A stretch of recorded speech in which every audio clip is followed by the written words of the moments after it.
I say over 30 years, I'm actually beginning my 37th year this year, but that makes me sound too old. And so I'm not gonna put that in the written piece. We'll just say over 30. It's kind of like birthdays. You know, you really can get to a point where you get to quit counting, right?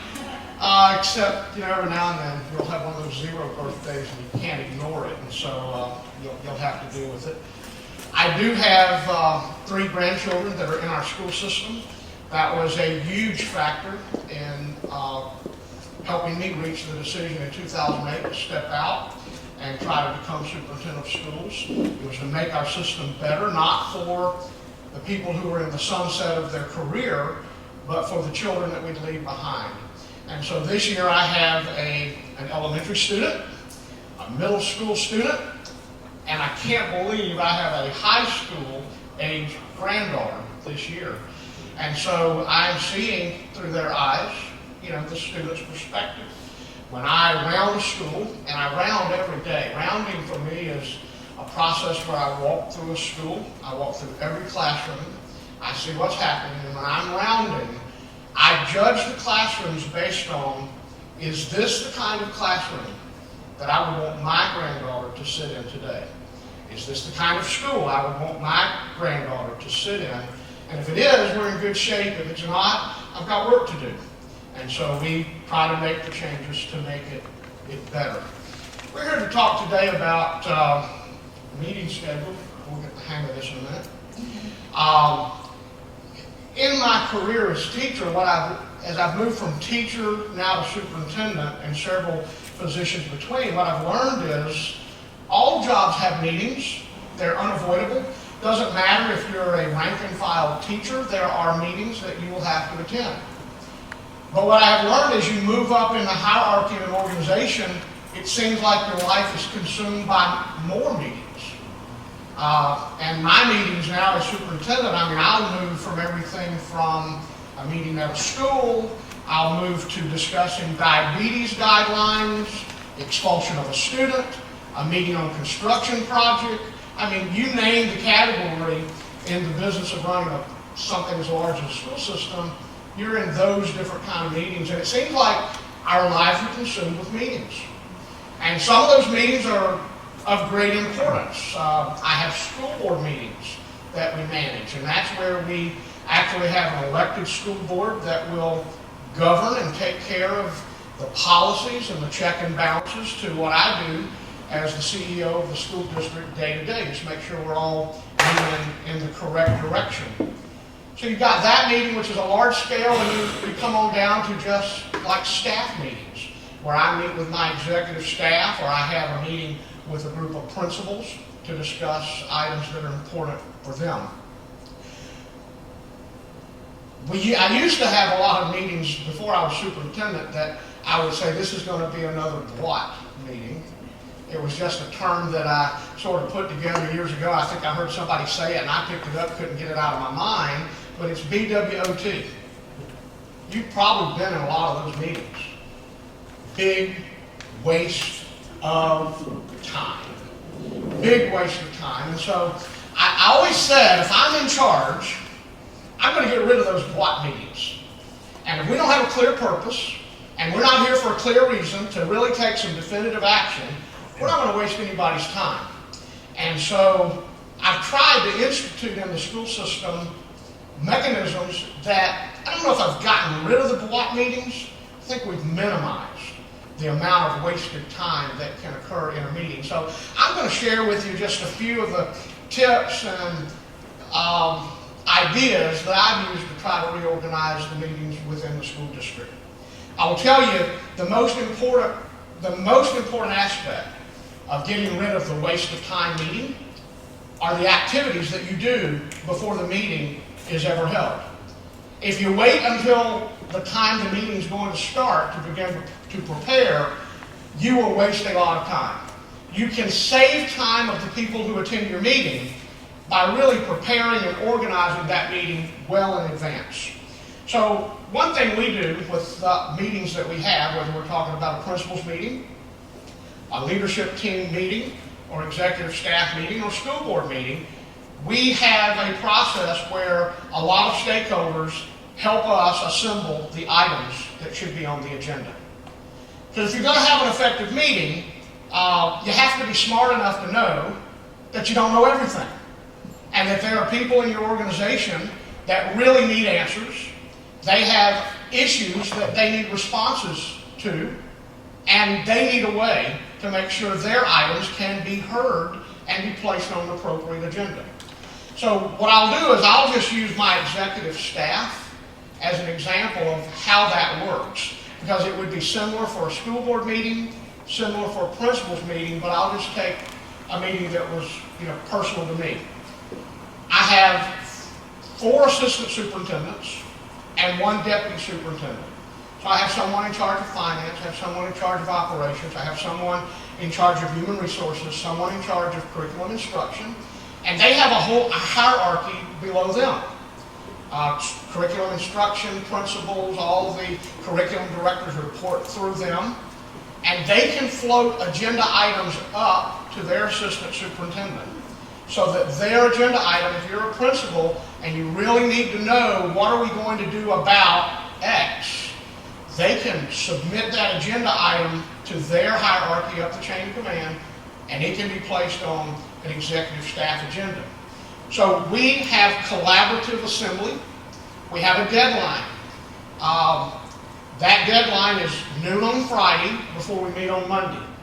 Because it's a small group and my executive assistant is putting that agenda together Friday afternoon, we can push that deadline to as close to the meeting as possible. Because we want to make sure that we're very current, and if there's some burning issue that pops up at the last minute, there is still time to get that item on the agenda. But most of the agenda items we discuss do not come from me. I'll have an overview section. I'll have 1 or 2 items that I might be bringing.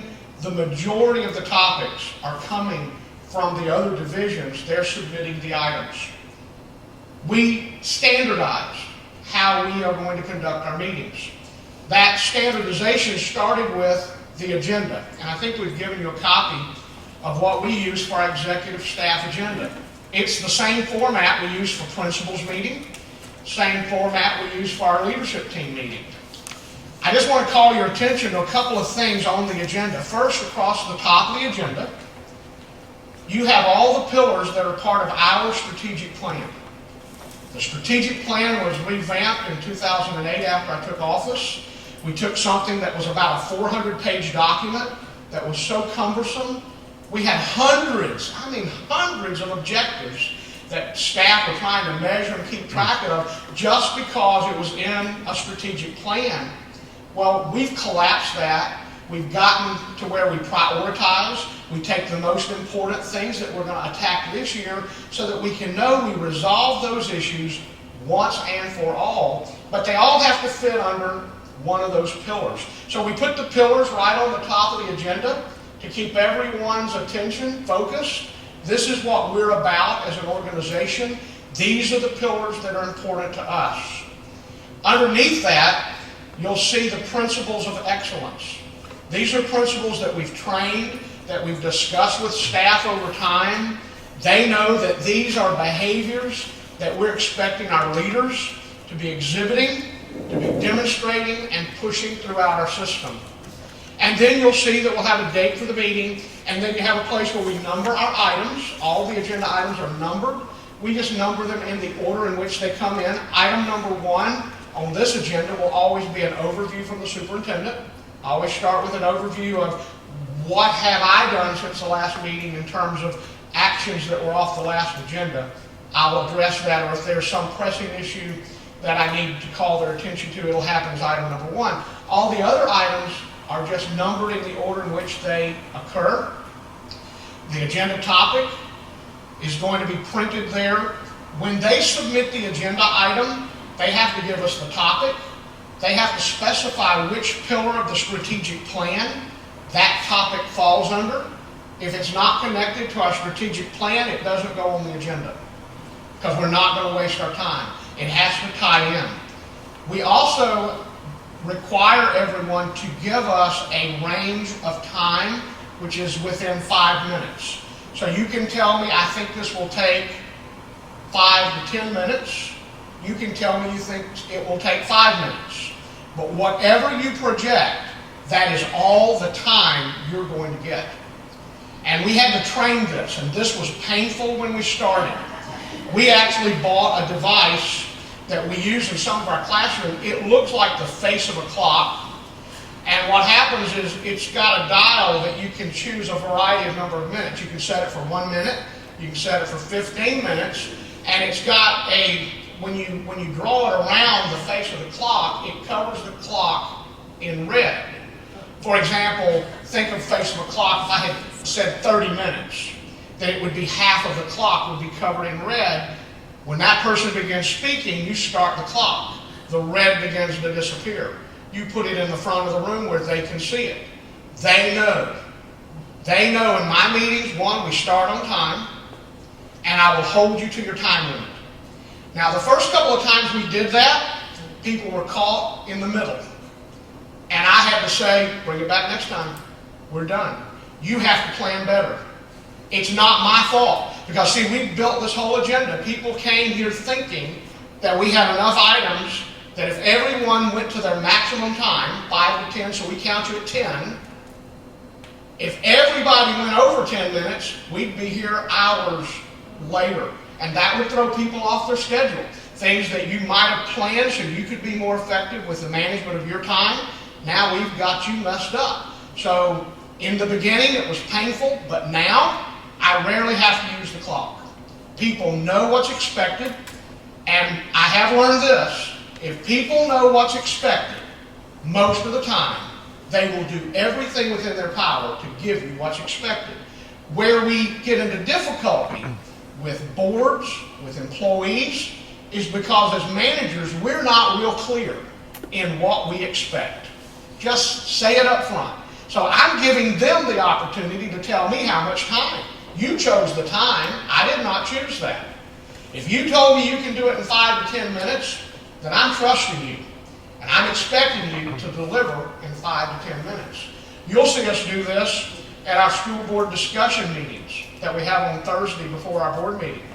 Everything there has a range of time because we're expecting people to deliver. Now, the school board is a little more challenging for me to keep them within their time limit. Often they'll step out, but staff, I've got a lot more control, and they know the expectation is to deliver on the time. So we standardize the format with the time. We also ask them to declare up front, what are you expecting to happen as a result of this agenda item? Are you needing some action taken at executive staff? Are you bringing this just for information? Are you bringing it for a discussion? You need ideas from the executive group or the principals. And so as we're looking at the agenda item, we know their time, we know their topic, and we know what they need from us. And so if it's an action required, we're going to make sure that we come to some conclusion and that they walk away in their time limit knowing what has been decided. We also set some pattern to our meeting dates. Prior to me, and this will sound like a criticism of previous superintendents, it really isn't, it's just the way things were. There really was no pattern for meetings, particularly for leadership and executive staff. If the superintendent woke up and something was hot, something was happening, the superintendent would call everybody together and say, be in my office at 1 o'clock. And I always hated that in my other roles as district official because I'd have all these big projects I was in the middle of, and now all of a sudden, the boss is saying, you got to be in my office at 3 o'clock. Well, I already had something else on the schedule at 3, and now I'm scrambling. And so it was very disconcerting for the whole system, not just my operation, if that's the way you operated. So when I became superintendent, what we did is Monday afternoons will be when our leadership groups meet. On the first and third Mondays, the executive staff, they will meet they'll begin at 1:30 and will go until the agenda is exhausted. On the second and fourth Mondays, our leadership team meets, and they'll start at 1:30 as well. And so now there's a pattern for the meetings. People know what to expect, and very rarely do I ever call a special meeting because we can wait a week, we can wait 6 or 7 days on most of these items. once we get into the flow and people are getting everything accomplished that they need to accomplish. And again, it's back to, do you know what to expect?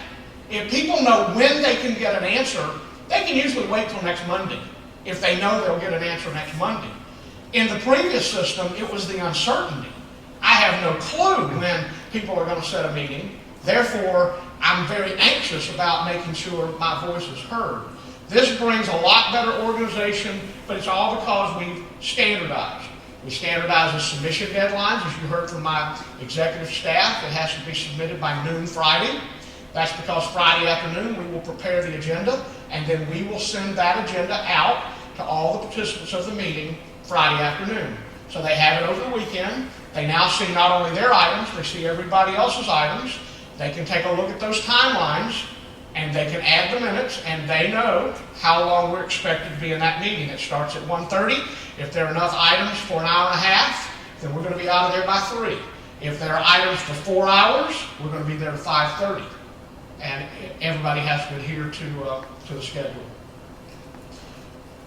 During the meeting, you have to maintain the same kind of standardization. One, people have to understand that the meeting will remain focused on the agenda. We're going to take the agenda, we're going to start at item 1, we're going to work through the meeting. If you allow people to take the shotgun approach at your meeting, it will turn into a bought meeting. Because someone will monopolize the time, and they'll go off and they'll just run their mouth, and we'll never get to the business that we come to conduct. And that is really the purpose of a meeting. If we get to Friday noon and there is no agenda items submitted, do you know what happens for Monday? There is no meeting. We don't have a meeting just to meet. So on leadership, if there are no items, and that happens occasionally, like in July, there might not be any action items that have floated up. There's no agenda items submitted. So at that noon deadline, we notify everybody there will not be a meeting Monday because there have been no items submitted. You don't meet just to meet, you meet for a real purpose, and it's up to the facilitator of the meeting, which often might be you or me, to make sure that that meeting stays on point and that we focus solely on the items that made it to the agenda. If you have some emergency item, you can hold that to the very end, and if we have extra time, like if people said 5 to 10 and they finished in 5, and we've got extra time, we'll consider that, but the group as a whole will decide, do we have time to deal with this today, or do we push you to the next meeting, which is just about 10 days away. Make them stick to the timelines. If you don't set up some time component in your meeting, it gets out of control. And people have other things to do than sit in your meeting. I know you think it's important. Sometimes I think my meetings are important. But the truth is, it's just one of many important things that people have to do. And people appreciate it if you start on time, if you stay on task, get the business done, and then if they want to socialize and talk around afterwards, that's perfectly okay. But no one's held hostage because they're in the meeting waiting to get to that point. Make sure as you go through your items, if they were expecting an action, that the person who brought the agenda item, that they received what they needed. You restate that. They presented their topic. They've gone through the discussion. And if we decide that it's a yes, a no, or a maybe, that you restate that. That's for a couple of reasons. One, that everybody in the room is once again making sure we hear the same thing. I've never ceased to be amazed how sometimes the answer is no, and there are people in the room that think the answer was maybe. And so I think sometimes just restating what we're going to do and what the next steps are for that item while you're still within their time limit is beneficial not only to the participants, it helps the person who's keeping a record of your meeting. And that is important as well. If it's important enough to have a meeting, then it should be important enough for someone to take minutes and make a record of the meeting. The advantage of records of meetings is they can be distributed to a larger set of stakeholders. Our leadership team, I have 25 individuals in the school district that meet on that second and fourth Monday as a leadership team. And those items, they're coming from all over the school district, from food service, from schools, from transportation, lots of different kinds of stuff. But when we finish the meeting and we take the minutes, we distribute the minutes to all of the department heads, principals, assistant principals in the entire school district. You weren't at the meeting, but now you've got the agenda, you have the results, you're in the loop of conversation. And that's where keeping a record of the meeting, that's why we do it. These meetings with my staff, these are not sunshine meetings, because these are staff meetings, but it's still important that for the rest of my stakeholders, where we're making decisions that will affect how they will operate, procedures they're going to use, I have to have a communication loop. And the quickest way to establish that is to get all of your stakeholders in the habit of looking at meaningful minutes that cut to the chase. We don't have minutes that go on for 10 or 20 pages.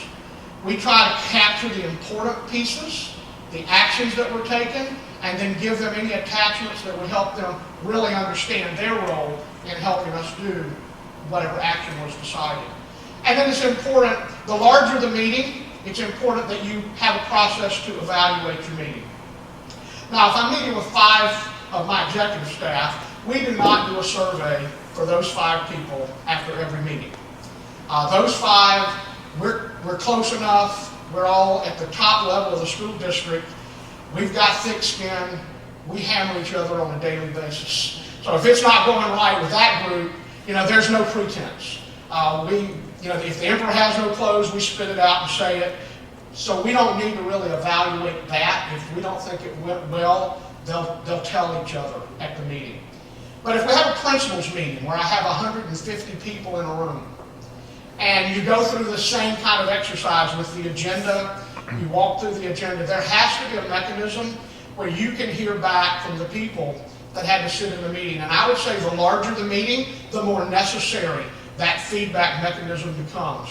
Because if you have 150 people in the room, even if they were willing, it's impossible for every one of them to have a voice and tell you how they feel. SurveyMonkey's free. It's really simple. We have a standard SurveyMonkey that's created. At the end of all those big meetings, an email link is sent out. They're expected to respond, and then the results are sent back to principals so that everyone sees how everybody else felt about the meeting. And if they've made comments and given us productive feedback, we take that to heart and try to make sure that we improve the next meeting by showing that we listen if it was a relevant topic. After the meeting, it's important that what you decided to do, that you do. The worst thing that can happen is come to a meeting, finally make it to the place where somebody can make a decision, they agree, they make a decision, and then no one ever follows up, and the action that was needed never had any implementation. So that is going to be the job of whoever called that meeting. If that's my meeting as leadership or executive staff, I'm going to hold all those assistant superintendents accountable that if we took action, that we're putting those actions into place. And so we will follow up on those at the next meeting. That will be one of our topics at the end of the meeting. We look at next step actions, and we hold it at the bottom of the agenda until we know that item has been completely accomplished and taken care of. Then if someone raises questions, sometimes we'll have discussion topics and we need more research. We need more information. That also has to stay on the next agenda so that we answer the questions that were asked, that it just doesn't fall into the big black hole of meetings, and then of course try to use that evaluation data to improve the scope of your meeting. That's kind of the gist of Meetings 101. I mean, it's kind of a basic primer. A lot of things you probably already knew. A lot of things you probably already do. This just puts it in a before, during, and after format, easy for you to follow.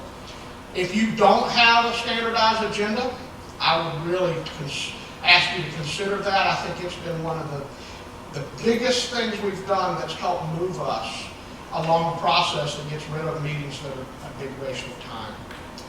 So with that, I think I have just a few minutes. If people have general questions about meetings, I'll kind of open it to that. I don't want to overstay my time.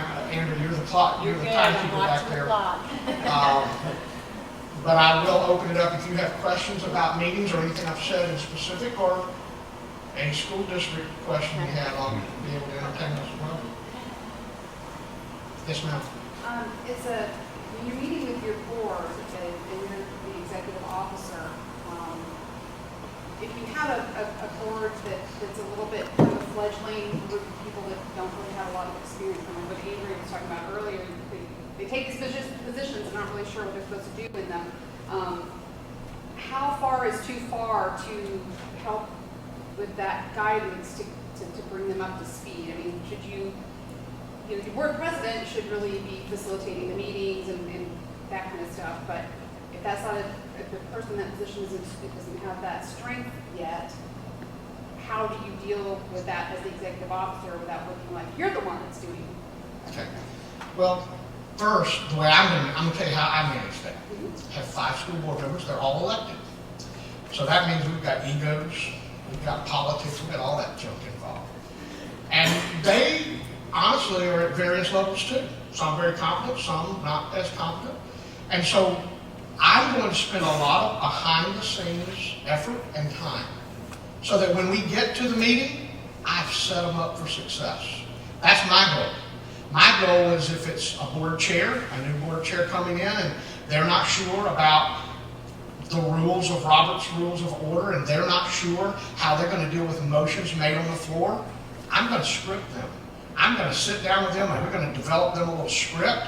It's off the side of their notebook on the podium. We're televised. That makes people real nervous. So they're nervous, they're going to mess up, and they don't want to be seen as a dimwit. They want to be seen as somebody that was competent too. And if I set them up for success, then the relationship that I build with that person becomes very strong. So I spend a lot of communication time with our board. Matter of fact, last night at 10:30, we settled our teacher contract. We're going to give teachers a 4.92% pay raise, which is the best we've done in the last 5 or 6 years. We've cobbled our money together, and we think we're going to pull that off. So I'm on the phone this morning with all 5 school board members, briefing them how that's worked, because it's going to hit the news media in about 5 minutes. And so when it hits, I have to make sure they knew before somebody calls them. And so I'm going to always be in telephone communication. I set a meeting with the board chair every month. Every month, about 10 days before the meeting, I sit with the board chair. I have the agenda that's coming up, and I'll discuss the agenda. Are there any heartburn issues here? Where do we think there's going to be controversy? We're anticipating, just like whether you're a classroom teacher, you have to anticipate which kid's going to misbehave today, or where I think my difficulty is going to come from. I'm trying to anticipate what's on my agenda that they ought to know more about. And so some of the items are just routine, a bank statement. Nobody's going to get too wrapped around the axle on that. But if I'm going to institute something like drug testing for students, that might get people at the podium, and I need to make sure we know the why and the how so that they have talking points. And if they have problems, we try to work through that so that we try to be as united front as possible. It comes back to simply building relationships with people, treating them like you'd want to be treated if the roles were reversed. If I weren't superintendent and I were a board chair or a board member, and I was a little unsure and uncertain, what would I hope the superintendent or the CEO would do for me? I would hope they'd take me aside, out of the spotlight, and help me. Help me get better, and the better they get, the stronger they get, the easier it becomes for you. And we're at a point now where I have a very good school board. We have five of these members. We've been in this for 5 years now. This year we'll have 6 consecutive years in Escambia County with the same school board and the same superintendent. And that continuity, stability, that's important too. Because as people work through and grow, if you can keep the stability, that's very helpful. And I know on some of your boards you're going to rotate, you're going to have rotations. But if you can manage that rotation so that you don't have everybody new at once, that's also helpful to you. But if you're new and you're coming in, the best advice I'd give you, build a relationship. Just be real. Know them as a person, let them know you, and let them know that you're in the game together and that you're going to help them. And then as you really do help, that evidence will build confidence between you and your board, and you will be strong. Any other questions? I have one, Malcolm. So I have the upflow of information from like your executive team and from the principals and all of that. How does that work with your board, your school board members? Do they upload information for the agenda, or does it strictly come from you for those meetings? The school board would not get the flow of information from just a staff meeting. Right. What the school board will get for their agenda. See, think of it in the context of the meeting. Everybody that's involved in the meeting is a stakeholder, and they're in the flow. So if I'm doing my principals, the principals get the agenda, the principals set the agenda, they're in the flow of that conversation. If I'm over at a school board meeting, then I'm going to do the same thing. I have a set agenda. I'm going to publish it 7 days before they come to discuss. They will receive all of the backup. Matter of fact, we now link all of that backup on our website. Not just the school board, but every member in the public that might be interested. You want to see the check register of the school district? It's out there. Go click on their finance and click the hyperlink. Everybody can see. It's transparent. We have nothing to hide, and the board can read all of that backup. Now, things that are confidential, that deal with a specific student, like expulsion or employee discipline, we have a secure site where additional documents are available for the board that the public could not see.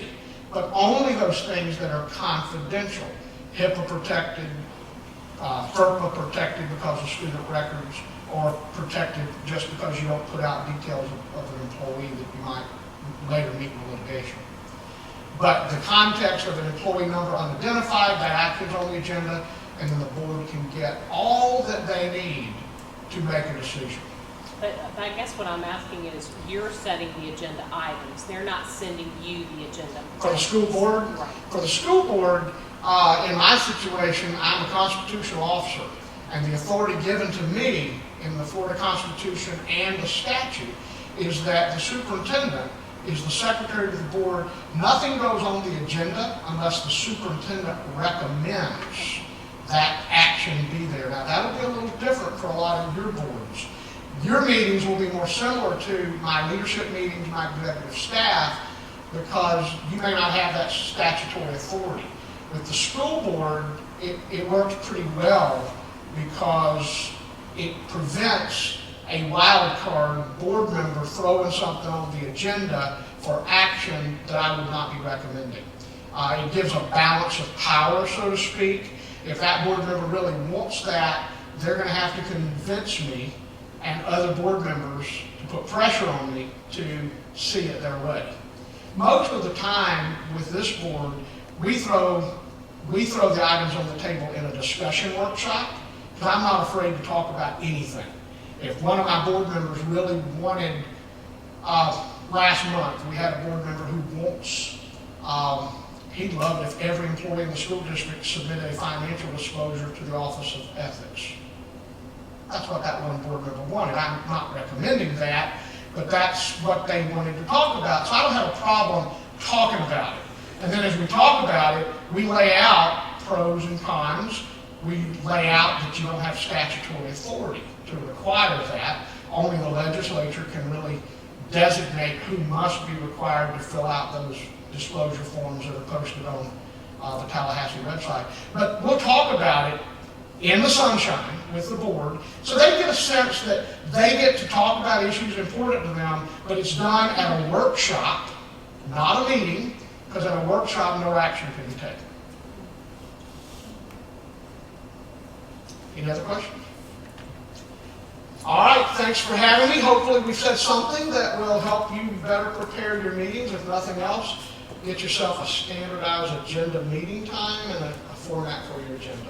Thank you.